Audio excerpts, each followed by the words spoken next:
கருவாக்கி உருவாக்கி எனையாண்டு காத்தருளும் இறைவா நன்றி.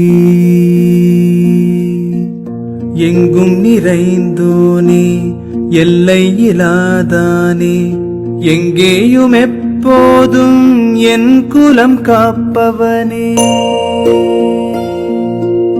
நெஞ்சம் துணிய துணையாய் வருவாய், நேர்மறை உணர்வுகள் பெருகிடச் செய்வாய்.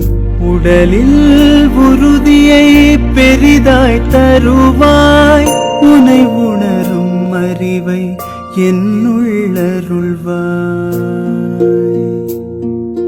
சுற்றமனைத்தும் காப்பவனே, செய்தொழிலில் ஏற்றம் தருபவனே, எடுத்த செயலில் வெற்றி கொடு, என் ஆற்றல் பெருகிட அருளை கொடு.